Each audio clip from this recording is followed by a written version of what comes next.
अस्फ़हान बनेगा जंग का मैदान, जंग कब, कहाँ और कैसे शुरू करनी है।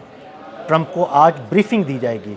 एक जानिब ट्रंप को ब्रीफिंग दी जाएगी तो दूसरी जानिब मुश्तबा खामनेई का भी बहुत अहम और खौफनाक बयान सामने आया है कि अगर अमेरिका ने दोबारा कोई मिसएडवेंचर करने की कोशिश की तो उनकी लाशें बिछा देंगे। एक जानिब मुश्तबा खामनेई का बयान, दूसरी जानिब ट्रंप को ब्रीफिंग और तीसरी जानिब रशिया भी मैदान में आ गया है।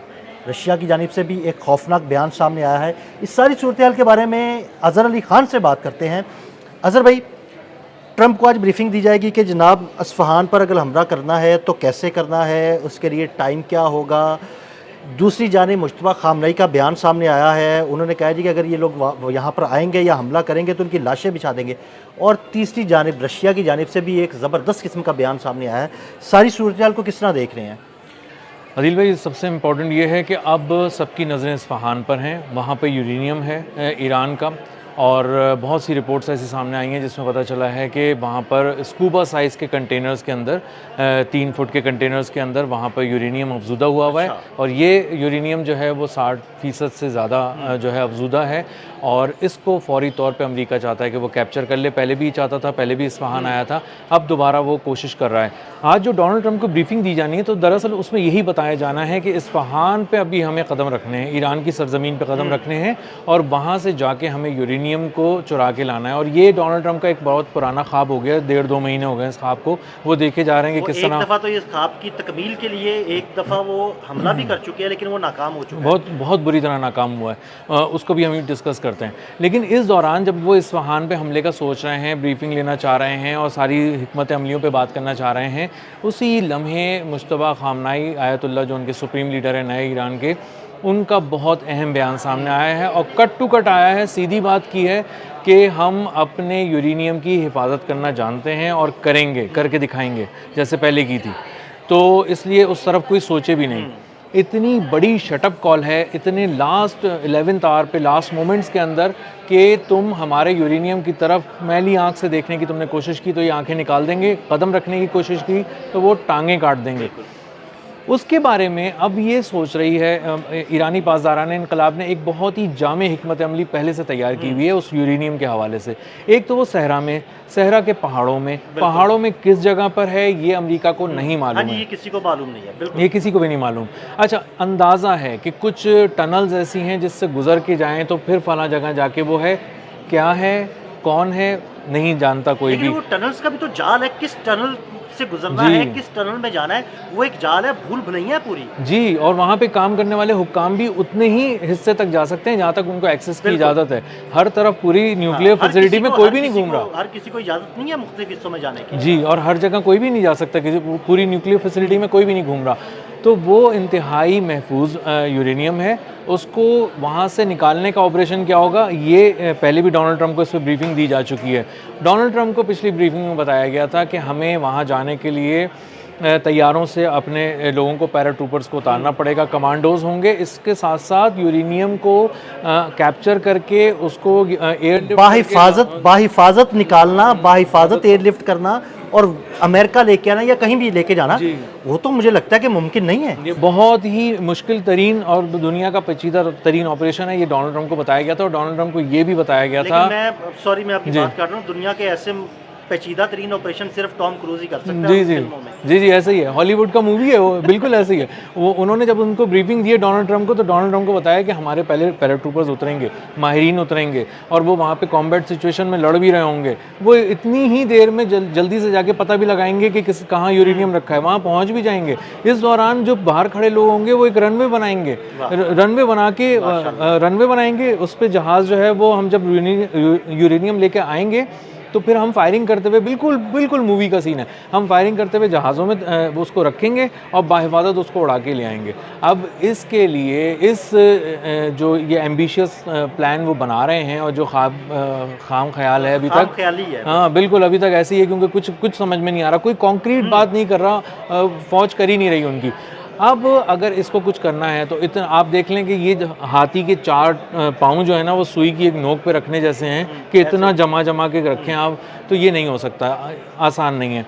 बहुत ही मुश्किल है। अच्छा, पहले ही जब करके देख चुके हैं तो $800 मिलियन के तैयारे वहाँ पर छोड़ के गए, तबाह करके गए, अपनी आईडीज़, अपने दस्तावेज़ात, अपनी सारी चीज़ें छोड़ के गए हैं। ये भांडा भी फोड़ के गए हैं कि उसमें इसराइली लोग भी शामिल थे। इसराइली पायलट जो है वो अपनी चीज़ें छोड़ के गई, वहाँ पे अपने कार्ड वगैरह छोड़ कर गई, आईडी कार्ड।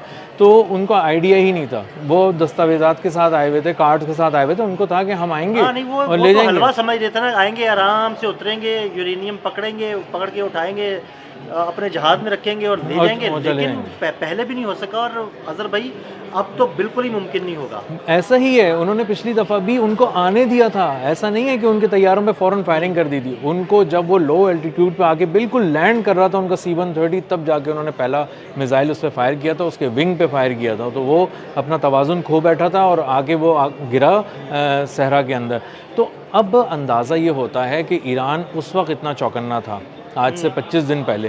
तो आप सोचें कि वो इस वक्त क्या सोच रहा होगा। और इस्फ़हान की ज़मीन जो है वो पहले भी गर्म थी, इस बार भी गर्म है, और इस बार भी अमेरिका को वो उतरने नहीं देंगे। उन्होंने बहुत एक जामे प्लान बनाया हुआ है। और सबसे अहम बात ये है कि जब भी आप कुछ उठाने जाते हैं ना, तो उसका पता आपके पास होता है। अमेरिका के पास कोई पता ही नहीं है कि इतने बड़े पहाड़ों के अंदर अच्छा, कहाँ है वो। एक तो उनको ये पता नहीं है कितने बड़े पहाड़ों के अंदर कहाँ पे है। दूसरा ये भी तो मुमकिन है कि वो यूरेनियम इस्फ़हान में हो ही ना, सिर्फ चकमा देने के लिए ये बातें फैलाई गई हों। हाँ, ये बिल्कुल मुमकिन है कि यूरेनियम वहाँ पे ना हो, क्योंकि उनके सैटेलाइट्स ने भी अब तक ये कंफर्म नहीं किया। उसकी एक वजह ये भी है कि पहाड़ों में इतनी गहराई तक उनके सैटेलाइट्स नहीं देख सकते। लेकिन वो टनल्स जब जा रही हैं तो टनल्स कहीं निकलती भी होंगी। तो ये एक पूरा वाक़ई आपने सही कहा था कि ये टनल्स का जाल है। कौन कहाँ पर है यूरेनियम, किस जगह पर है, ये किसी को भी नहीं पता। और ये इंतहाई खुफिया राज है जो अमेरिका और इसराइल जो है वो अपनी सर तोड़ कोशिशों के बावजूद भी अब तक इसका पता नहीं लगा सके। हालांकि उन्होंने बहुत से अपने एजेंट्स इनके हाँ जी, दरमियान में बिल्कुल। रखे थे, लेकिन अब तक वो इसका पता नहीं बिल्कुल, लगा सके कि वो कहाँ पर है। कोई कागज़, कोई मैप, कुछ नहीं हाँ मिल जी, कुछ सका नहीं है। उनको। अच्छा अज़हर भाई, दूसरी जानिब रशिया की तरफ से भी एक बयान आया और बड़ा सख्त बयान आया।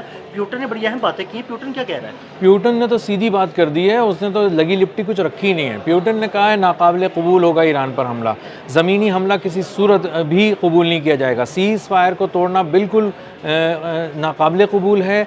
आबनाए हुर्मुज़ पे ये जो ब्लॉकेड आपने किया हुआ ये भी कबूल नहीं है। और अगर इस तरह की कोई चीज़ होती है तो जो जंग फिर शुरू होगी उसके असरात पूरी दुनिया पर होंगे। तो यानी इस बयान से मैं ये एज्यूम करूं कि अगर दोबारा जंग शुरू होती है, अमेरिका हमला करता है, तो क्या रशिया इस जंग में कूद सकता है? रशिया बिल्कुल इस जंग में कूद सकता है। रशिया के कूदने के इम्कानात बहुत ज़्यादा हैं, वरना व्लादिमीर पुतिन को इतनी सीधी खरी बात और दो टोक बात करने की ज़रूरत नहीं थी। वो घुमा फिरा के हाँ कुछ जी। कह सकते थे कि हमें कोई तशवीश सिफारती है, ज़ुबान इस्तेमाल कर लेते हैं, लेकिन उन्होंने तो बड़े सीधे अल्फाज में बात की सीधी है ना। बात की है कि ये नाकाबिले कबूल है, नहीं होना चाहिए। सीज़ फायर को मत तोड़ना, और जंग नाकाबिले कबूल होगी। और अगर ऐसा कुछ हुआ तो इसके असरात पूरी दुनिया देखेगी। अब पूरी दुनिया क्या देख सकती है? पूरी दुनिया एक छोटी जगह पे बड़ी चीज़ देख सकती है, कुछ बड़ा होता देख सकती है, या फिर उसके बहुत सारे फ्रेगमेंट्स बिल्कुल। फैलते हुए नज़र आ सकते हैं। अब ये क्या करने जा रहे हैं, क्या सोच रहे हैं, ये तो एक सरबराह मुमलिकत को ही पता है कि वो क्या क्या सोच रहा है, किन डायमेंशंस पे उसकी सोच जा रही है। लेकिन इतना अंदाज़ा ज़रूर हो रहा है कि खलीज फ़ारस, खलीज ओमान, ये वाले समंदर गर्म होने जा रहे हैं। अमेरिका अपनी नाकाबंदी को बरकरार नहीं रख पा रहा। जितनी परेशानी इस वक्त ईरान के लिए है, उससे दुगनी अमेरिका के लिए है। और अब बात पूरी यूरेनियम से निकल कर आबनाए हुर्मुज़ तक जो आ गई थी कि ये बस एक नाकाबंदी है, बस छोटी मोटी सी बात है, तो अब उसको भी बरकरार रखना अमेरिका के लिए मुश्किल हो रहा है। अब दुनिया कह रही है इस तमाशे को समेटो, इस जंग को समेटो, खोलो रास्ते। हमारे लोग बहुत मुश्किल में हैं। 400 रुपये लीटर पाकिस्तान में पेट्रोल हुआ हुआ है, और अंदाज़ा हो रहा है हर चीज़ को आग लगी हुई है। तो अमेरिका ख़ुद परेशान है, अमेरिकन ख़ुद परेशान हैं। जो अमेरिकी अवाम है वो $5 पे जो है वो गैस ख़रीद रहे हैं, वहाँ पे गैसोलीन ले रहे हैं। तो उनको अंदाज़ा हो रहा है कि उनके किचन्स में हिद्दत इस जंग की पहुँच रही है। तो जो रशिया का बयान है वो बहुत, रूसी सदर का बयान बहुत अहम है। और वो बहुत सारी बातें आज डोनाल्ड ट्रंप की ब्रीफिंग से पहले ये जो दो बयान आए हैं, मुश्तबा खामनई का और व्लादिमीर पुतिन का, ये बहुत ही अहम बयान है, गैर मामूली नौयत के हैं। इनकी टाइमिंग्स को भी हमें नज़रअंदाज नहीं करना चाहिए। और अब जब ब्रीफिंग लेने बैठेंगे डोनाल्ड ट्रंप, तो उनको बताने वाले जब बहुत सारी बातें बताएंगे तो उसमें इन दो बयानों की जो चीज़ें हैं उनको भी सामने रखते हुए बताएंगे। क्योंकि उन्हें पता है कि अगर अब मैं कहूँगा कि इस्फहान में जाके हमला कर दो, तो उन्हें पता है कि अब इस्फहान पे हमला करने के लिए सीज़ फायर तोड़ना पड़ेगा, और जब सीज़ फायर आप तोड़ने जा रहे होंगे तो फिर आपको मुश्तबा खामनेई की भी एक दफ़ा तस्वीर आपके जहन में आएगी और व्लादिमीर पुतिन की भी तस्वीर जहन में आएगी। बहुत शुक्रिया अज़हर भाई ने बड़ी तफसील के साथ इस सारे मामले पर रोशनी डाली। मज़ीद अपडेट्स के लिए हमें फॉलो करते रहें। अदील अहमद और अज़हर अली खान को इजाज़त दीजिएगा। अल्लाह हाफ़िज़।